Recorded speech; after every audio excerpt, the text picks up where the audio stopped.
Allora, cominciamo subito. Noi abbiamo il dovere di alzare la voce, di farci vedere, di farci sentire, di fare l'opposizione, perché io non vorrei mai che fra 30 anni, guardandosi dietro a questo periodo, diciamo, di Berlusconi, qualcuno si chiedesse dov'era l'opposizione in quegli anni. Ma lui immagina che aver vinto le elezioni non voglia dire governare un paese 5 anni, ma voglia dire esserne diventato il padrone.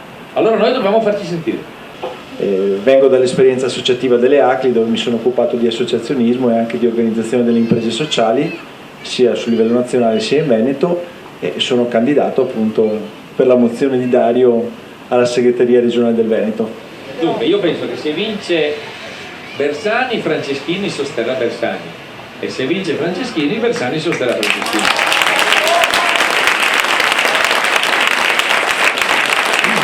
Perché non dobbiamo avere questa preoccupazione per cui le lacerazioni, le divisioni, tutta questa rappresentazione, cosa succederà dopo. Io dovunque vado trovo come oggi tanta gente, iscritti e lettori già mescolati.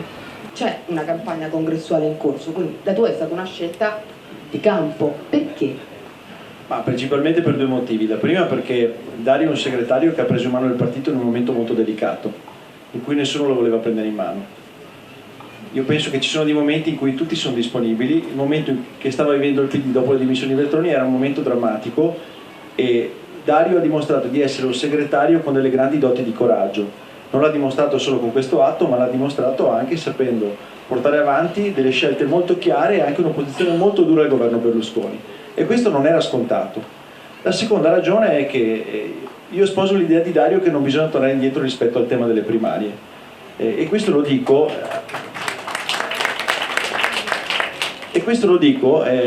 con un'esperienza personale. Io sono un uomo di organizzazione, vengo dalle ACLI. Le ACLI si fondano sui tesserati e sugli iscritti, quindi su una militanza molto solida. Quindi io probabilmente culturalmente sarei più sul modello Bersani. E ho fatto difficoltà a pensare che la fase costituente nascesse il 14 ottobre con le primarie. Poi mi sono dovuto ricredere. Moltissima gente che oggi milita nei circoli, che ha costruito questo partito che è straordinario. Io purtroppo sento tante volte parlare male del PD anche qui in Veneto, invece io trovo un partito in salute, un partito straordinario. Questo è stato possibile perché c'è stato un impegno di tantissimi volontari, tantissimi militanti, molti dei quali prima non avevano fatto politica. Se noi non avessimo utilizzato un metodo di allargamento del consenso e della partecipazione, oggi questo partito non sarebbe così forte. Grazie. Bene, ciao.